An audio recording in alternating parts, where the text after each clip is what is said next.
Dans cette vidéo, je vous parle de mes revenus avec les livraisons de repas à vélo. Ces derniers temps, j'ai beaucoup diminué les livraisons de repas à vélo car ça ne paye plus aussi bien. Et puis bien sûr, on n'a pas été augmenté, faut pas rêver. Ça reste un travail très physique et avec la rénovation en semaine, j'ai pas forcément envie le week-end quand je rentre d'aller bosser et être payé au lance-pierre. En plus, je vais pas vous mentir, je vous prépare une vidéo sur mes revenus TikTok qui augmentent, donc forcément, je fais beaucoup moins de livraisons. Malgré tout, je continue de faire des livraisons de repas à vélo et j'aimerais vous faire également une compilation de toutes mes anecdotes les plus étonnantes de livreurs. En effet, c'est un boulot que j'ai beaucoup aimé faire et j'ai rencontré des situations absolument incroyables. Dans l'ensemble, j'ai la chance d'avoir des clients qui étaient toujours très agréables avec moi. Bon, il faut dire aussi que je suis plutôt un bon livreur, je suis gentil, je suis poli, je suis arrangeant. Mais je me laisse pas non plus marcher sur les pieds. Par exemple, je ne monte pas dans les immeubles et je demande aux gens de descendre parce que sinon c'est trop long d'attacher son vélo et de monter dans l'immeuble. En effet, livreur de repas, ça reste un boulot de tâcheron, c'est-à-dire qu'on est payé à la livraison, qu'on est payé à la tâche. Donc dans le sens là, c'est à nous d'optimiser notre travail, c'est-à-dire que c'est à nous de pas rester trop longtemps devant les restaurants comme certains livreurs le font. Mais c'est aussi à nous de discipliner le client et de lui demander de descendre pour pas perdre de temps. Donc oui, effectivement, j'ai gagné beaucoup d'argent en étant livreur de repas, mais c'était bien pendant le Covid. Très important de le mentionner parce qu'aujourd'hui, la demande a beaucoup baissé. Donc c'était une période où la demande était tellement forte que les plateformes de livraison nous payaient très très cher. Jusqu'à 5 € pour faire 200 mètres. Et c'est pas une connerie, j'ai des vidéos où je peux vous prouver et vous montrer à quel point j'étais payé cher. Aujourd'hui, c'est plus du tout pareil. On est payé autour de 1 € du kilomètre, en moyenne 2 à 3 € la livraison. Et puis en plus de ça, je venais de créer ma micro-entreprise, donc j'avais très peu de taxes à payer. J'étais à 5% au début. Et en plus, j'ai bénéficié des aides de l'État pendant le Covid. Donc c'est vous dire à quel point j'étais graissé.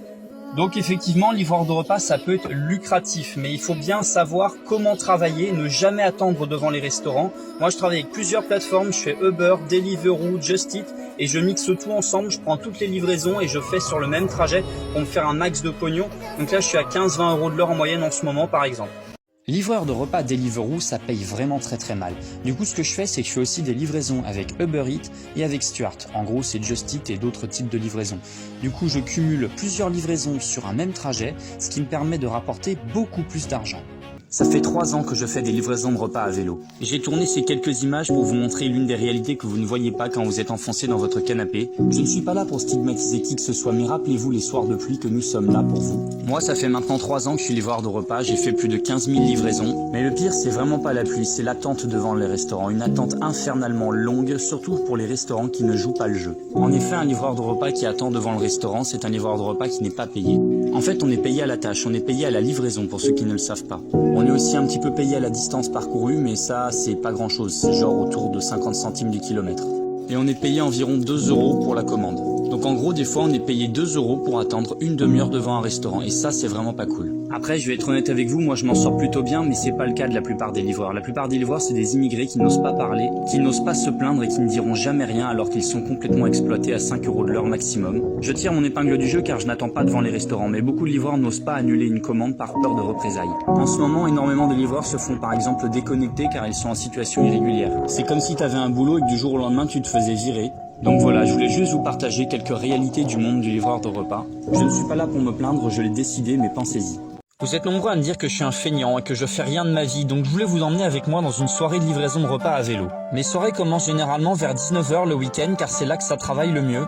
En effet, je vais pas sortir en livraison s'il n'y a pas de commande. Malgré tout, beaucoup de livreurs le font et qu'ils gagnent à peine 5 € de l'heure. Moi, si je sors en livraison, c'est dans l'espoir de gagner au moins 15 € de l'heure car je dois en donner déjà près d'un quart à l'URSSAF. Parfois, je tourne en rond et j'attends les commandes qui arrivent.